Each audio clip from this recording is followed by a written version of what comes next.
अब चैप्टर शुरू करने जा रहे हैं डिटर्मिनेंट। तो डिटर्मिनेंट का जो साइन होता है वो पैरेलल होता है। अब पैरेलल साइन होता है, और दूसरी बात इसमें ध्यान देनी है कि डिटर्मिनेंट सदैव स्क्वायर फॉर्म में होंगी।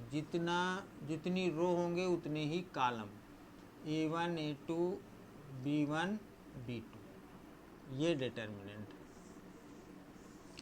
अब डिटर्मिनेंट में ये 2x2 की डिटर्मिनेंट है, A1 A2 A3 B1 B2 B3 C1 C2 C3, ये 3x3 की डिटर्मिनेंट है। 3x3 की डिटर्मिनेंट है। अब इसमें आपको ये जानना है माइनर।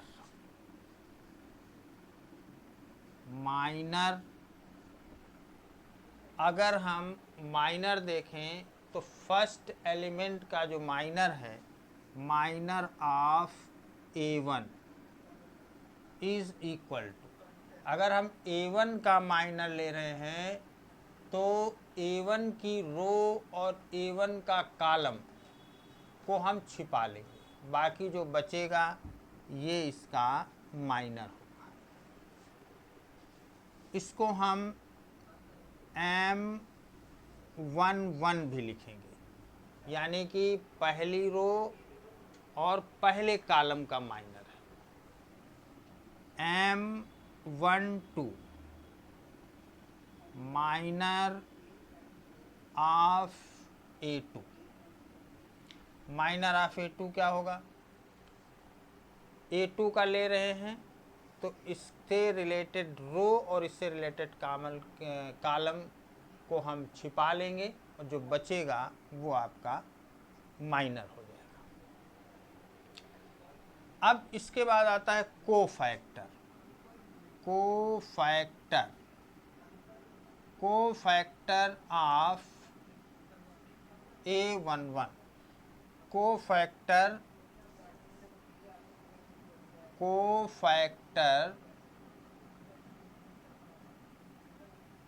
ऑफ A1, इसको हम लोग लिखेंगे A11। A11 का जो कोफैक्टर होगा वो A1 से रिलेटेड रो और A1 से रिलेटेड कॉलम, इसको हम छिपा लेंगे तो B2 आ जाएगा। अब आप कहेंगे कि दोनों में डिफरेंस क्या है?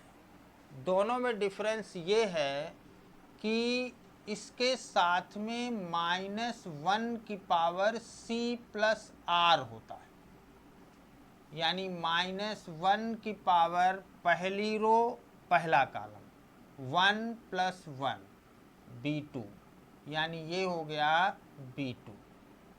इसी तरह A12 is equal to cofactor of A2।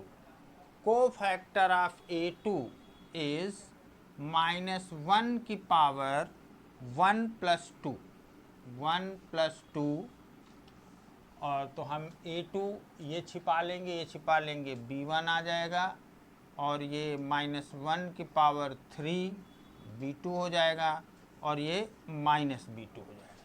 तो डिफरेंस ये है कि माइनर जो है वो ऑलवेज पॉजिटिव रहता है, जबकि कोफैक्टर पॉजिटिव नेगेटिव होते रहते हैं।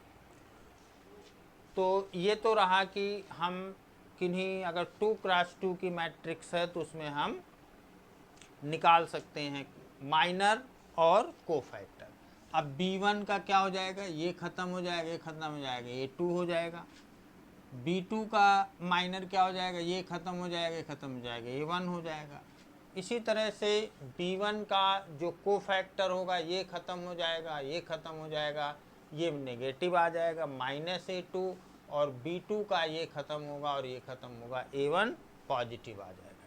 तो इस तरह से हम इसके माइनर और कोफैक्टर्स निकालते हैं। अब माइनर और कोफैक्टर के बाद में जब हम जान जाते हैं, चलो 3 का भी हम एक बार बता दे रहे हैं, 3 का भी कि कैसे माइनर और कोफैक्टर निकलेंगे।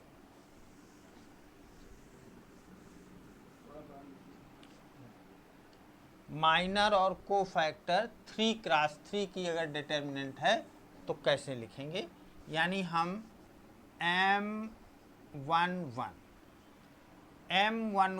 में क्या हो जाएगा, हमने बताया कि जो एलिमेंट हम लेंगे उससे रिलेटेड रो और उससे रिलेटेड कॉलम को छिपा लेंगे, तो क्या बचा आपके पास, B2 B3 C2 C3 ये बचा। अब इसकी वैल्यू जो होगी, इसकी जो वैल्यू निकालेंगे हम क्रॉस मल्टीप्लाई करेंगे, इसको ऐसे मल्टीप्लाई करेंगे माइनस इसको ऐसे, यानी कि ऊपर से नीचे मल्टीप्लाई कर प्लस और नीचे से ऊपर का मल्टीप्लाई माइनस, तो ये हो जाएगा B2 C3 minus C2 B3। इसी तरह M12 अगर हम निकालें तो ये क्या आ जाएगा, ये ख़त्म ये ख़त्म, B1 B3 C1 C2, और ये आ जाएगा B1 C2 minus C1 B1 B3 C3 B1 C3 और C1 B3। इस तरह से ये हम इसके माइनस निकाल सकते हैं, इसका मल्टीप्लाई माइनस इसका मल्टीप्लाई। लेकिन अगर हम कोफैक्टर निकालते हैं, कोफैक्टर यानी A11, तो A11 क्या होगा, B2 B3 C2 C3, इसके बाद B2 C3 minus C2 B3 A12। अब हमने बताया था कि पॉजिटिव नेगेटिव, तो ये नेगेटिव होगा, ये जब नेगेटिव होगा तो आपका हो जाएगा B1 B3 C1 C3, ये होगा minus B1 C3 minus C1 B3। अब इसके लिए -1 की पावर CR, यदि आप C+R अगर आप कर रहे हैं तो पॉजिटिव नेगेटिव पता चल रहा है। उससे भी एक अच्छा तरीका ये है कि जो यहाँ पे नंबर लिखा आपने A11 लिखा, तो इन दोनों को ऐड कर लीजिए। ऐड करने पर अगर इवन नंबर आए तो पॉजिटिव और आड नंबर आए तो नेगेटिव। जैसे A12 ये 1 है तो 1 + 1 क्या आया, 2। अब 2 जो है वो चूँकि इवन नंबर है इसलिए पॉजिटिव, और यहाँ A1 + A12 और इनको हम ऐड करेंगे 1 + 2 3 आ जाएगा। 3 चूँकि आड नंबर है इसलिए ये नेगेटिव हो जाएगा। तो आपने देखा कि जो माइनर्स होते हैं वो ऑलवेज पॉजिटिव होते हैं, जबकि कोफैक्टर जो है वो पॉजिटिव और नेगेटिव होते हैं। अब आते हैं हम कि किसी हम डिटर्मिनेंट की वैल्यू को कैसे निकालते हैं। मान लीजिए कोई डिटर्मिनेंट है, उसकी वैल्यू को हम कैसे निकालेंगे। तो डिटर्मिनेंट की वैल्यू को निकालने के लिए हम किसी एक रो या किसी एक कॉलम के सारे कोफैक्टर को निकाल लेते हैं और ऐड कर लेते हैं। जैसे हम इसकी वैल्यू अगर ट्रायंगल लिखें तो ट्रायंगल इज इक्वल टू, हमने पहले A1 का कोफैक्टर लिखा, A1 का कोफैक्टर हो जाएगा B2 B3 C2 C3। फिर A2 का लिखेंगे, इसका प्लस तो इसका माइनस, A2 इसका माइनस माइनस हो जाएगा तो ये ख़त्म ये ख़त्म, B1 B3 C1 C3, और फिर इसका प्लस A3 इसका आ जाएगा ये ख़त्म, B1 B2 C1 C2,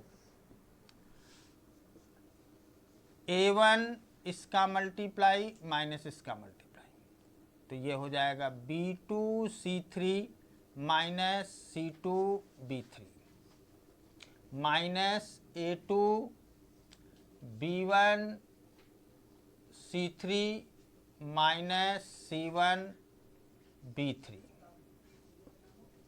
plus A3 B1 C2 minus C1 B2, ये डिटर्मिनेंट की वैल्यू हो जाएगी। यानी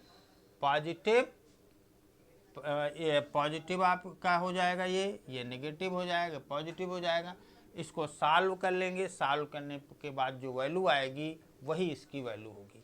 एक बात और कि डिटर्मिनेंट की वैल्यू निकालने के लिए जैसे हमने इस रो के सारे को फैक्टर को निकाल के ऐड किया, उसी तरह से तुम दूसरी के भी निकाल के ऐड कर सकते हो, तीसरी के भी निकाल के ऐड कर सकते हो। वैल्यू आपको हर तरीके से एक ही मिलनी है, चाहे पहले कॉलम से निकाल लो, चाहे दूसरे कॉलम से निकाल लो, चाहे तीसरे कॉलम से निकाल लो, हर तरीके से आपको डिटर्मिनेंट की वैल्यू सेम मिलेगी।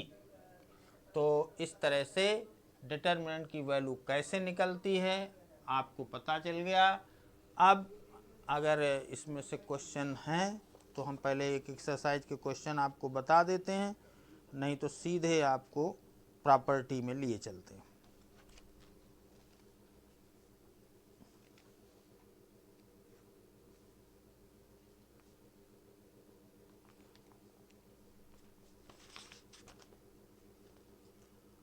अब कहता है evaluate the determinant. Question number 1, exercise आपकी है 4.1 और क्वेश्चन नंबर 1। अब कहते हो इसको इवेलुएट करो, तो ये इवेलुएट होना है 2 4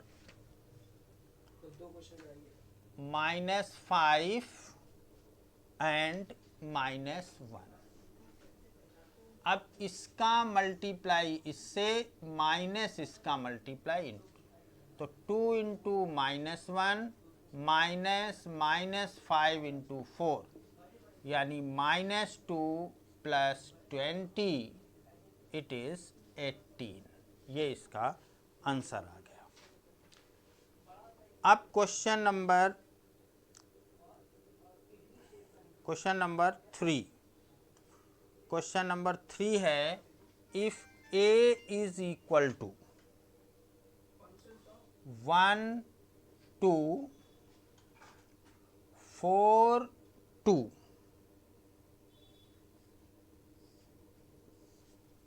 तो इसमें आपको बताना है कि 2A is equal to mod of 2A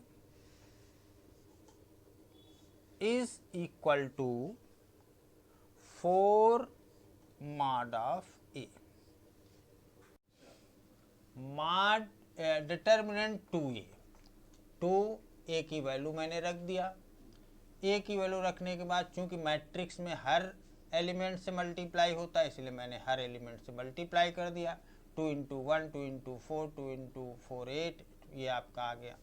फिर इसके बाद इसकी चूंकि वैल्यू निकालनी है तो इसको मल्टीप्लाई माइनस ए मल्टीप्लाई, तो 2 into 4 minus 8 into 4, 2 into 4 minus 8 into 4, 4 2 जा 8 माइनस 32, 8 4 जा 32, इसको माइनस किया 24 आया। और 4 डिटर्मिनेंट ए निकालना है। 4 डिटर्मिनेंट ए आपका है 2, ए है आपका 1 2 4 2, 1 2 4 2। अब इसमें से 1 इंटू 2 2, 4 इंटू 2 -8, इसमें से -6 आएगा। 4 इंटू -6 -24। इस तरह से मैंने आज बताया आपको डिटर्मिनेंट के बारे में। अब इसकी प्रॉपर्टी हम लोग नेक्स्ट वीडियो में देखेंगे।